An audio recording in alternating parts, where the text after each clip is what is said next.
2026년 2월 11일 루마니아 덤보비차주 페트레슈티 한화에어로스페이스 손재일 대표이사가 흙 위에 삽을 꽂았습니다. 첫 삽이었습니다. K9 자주포와 K10 탄약 운반장 갑차를 만들 유럽 최초의 한국 방산 생산기지 HAC 이 유럽의 착공식이었습니다. 루마니아 대통령실 국가안보 외교정책 보좌관, 부총리, 경제부 장관이 자리했고 한국 방위사업청장도 참석했습니다. 단순한 공장 기공식이 아니었습니다. 한국 방산이 수출을 넘어 유럽 방산 생태계 안으로 직접 들어가겠다는 선언이었습니다. 지금까지 한국 방산의 성공 방식은 간단했습니다. 한국에서 만들어서 배에 싣고 유럽으로 보내는 것이었습니다.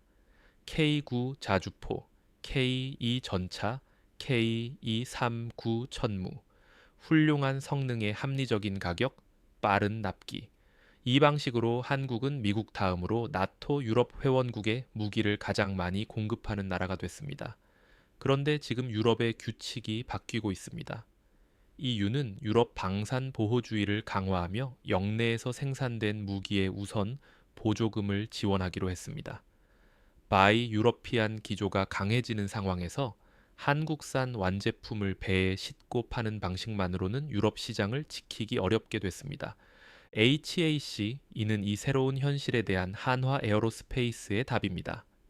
면적 18만 1055제곱미터, 약 5만 4,700평 규모의 이 시설에는 첨단 조립 라인, 성능 검증 시험 시설, 1751m 전차 주행 시험장, 연구개발센터가 함께 들어섭니다. 루마니아 현지 협력 업체 30여 곳과 함께 부품 현지화율을 최대 80%까지 끌어올리는 것이 목표입니다. 한화 에어로스페이스 손재일 대표는 착공식에서 이렇게 말했습니다.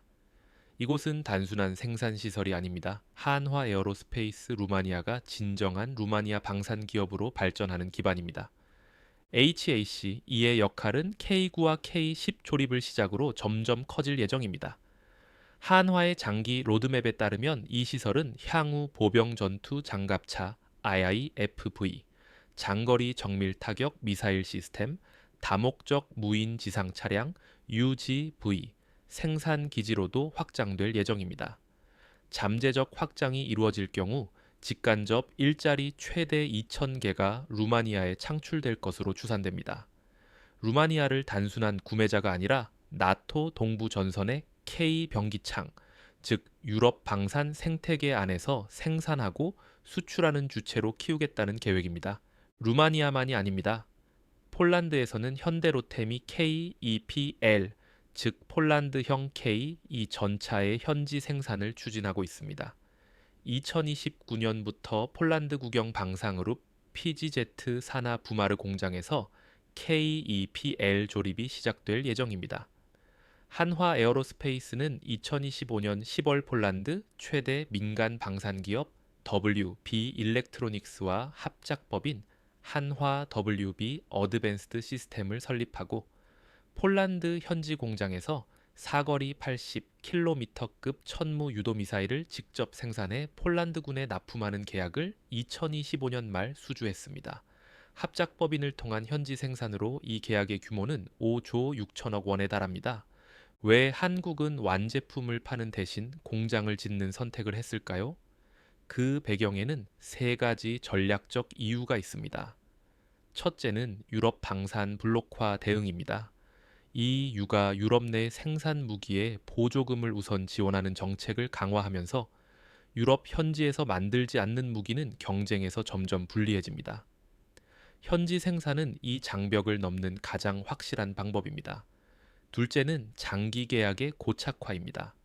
현지 공장이 생기면 루마니아와 폴란드의 방산 공급망이 한국 기업과 물리적으로 연결됩니다. 공급망을 바꾸는 것은 단순히 다른 나라 무기를 사는 것보다 훨씬 어렵습니다. 한 번 공장이 세워지면 그 관계는 수십 년간 지속됩니다. 셋째는 제3국 수출 교두보입니다. 루마니아에서 만든 K9 자주포는 메이드 인 루마니아 라벨을 붙일 수 있습니다. 이것은 이 유조달 보조금을 받을 수 있다는 의미이고 다른 EU 회원국에 수출할 때도 유럽산 제품으로 분류됩니다. 한국이 직접 팔 수 없거나 팔기 어려운 시장에도 루마니아를 통해 접근할 수 있게 됩니다. 한화 에어로스페이스 손재일 대표의 말이 이것을 가장 잘 설명합니다. 루마니아가 단순한 구매자를 넘어 생산자, 판매자, 수출자로 성장할 수 있도록 하겠다. 이 전략이 성공하려면 기술 이전이 핵심입니다. 루마니아 현지 업체 30여 곳이 HACE의 글로벌 공급망에 편입되며 루마니아 기술자들이 한국 기술자들과 나란히 일하며 K9 생산 기술을 직접 습득합니다.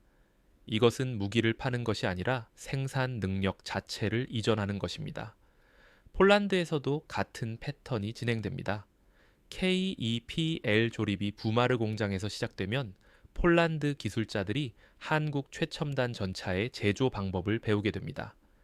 이러한 기술 이전은 구매국이 한국 무기를 계속 선택하게 만드는 가장 강력한 유인책이기도 합니다. 한국 방산 기업들의 수주장호가 사상 처음으로 110조 원을 돌파했습니다. 2025년 한화 에어로스페이스, 현대로템, KAI, LIG 넥스원 방산, 빅사의 합산 매출은 40조 4,526억 원, 영업이익은 4조 6,324억 원으로 모두 역대 최고치를 경신했습니다. 현대로템의 영업이익률은 17.22%로 국내 제조업 평균인 5%의 3배가 넘습니다. 이 수치들은 단순한 호황 기업의 실적이 아닙니다. 한국 방산이 내수에 의존하던 산업 구조에서 글로벌 고수익 구조로 체질을 바꾸고 있다는 신호입니다. 그러나 현지화 전략이 쉬운 것은 아닙니다. 현지 생산은 완제품 수출보다 훨씬 복잡합니다. 현지 부품사 문제로 공정이 지연될 수 있고 숙련 인력을 키우는데 최소 수년이 걸립니다. 한화 에어로스페이스가 인도에서 K9를 현지 생산할 때 현지 부품사 문제로 납기 리스크를 떠안은 전례도 있습니다. 폴란드에서는 현지 생산 비중을 더 높이라는 요구와 그것이 초래하는 품질 납기 리스크 사이에서 균형을 잡아야 합니다. 독일 라인메탈, 프랑스 넥스터 같은 유럽 전통 방산 강자들이 자국 정부의 지원을 등에 업고 경쟁을 강화하고 있다는 점도 변수입니다. 그럼에도 불구하고 방향은 분명합니다. 한국 방산의 유럽 현지화는 단기적인 전술이 아닌 장기적인 전략입니다. 루마니아 HACE가 완공되고 폴란드 KEPL 라인이 가동되고 천무 유도탄이 폴란드 땅에서 만들어지는 순간 한국은 유럽 방산 생태계의 외부 공급자가 아니라 내부 구성원이 됩니다. 외부에서 파는 나라와 내부에서 만드는 나라. 그 차이는 계약 하나의 차이가 아니라 전략적 위상 자체의 차이입니다. 한국은 지금 그 경계를 넘고 있습니다. 한화에어로스페이스 손재일 대표는 착공식에서 이렇게 말했습니다. 우리는 루마니아가 단순히 K9를 사는 나라가 아니라 K9를 만드는 나라, 그리고 세계에 파는 나라가 되도록 함께 하겠습니다. 이 한 문장이 오늘 한국 방산이 향하는 방향을 가장 잘 보여줍니다. 무기를 파는 나라에서 무기를 함께 만드는 나라로, 수출을 넘어 현지화로, 그리고 현지화를 넘어 진정한 동맹 산업 파트너로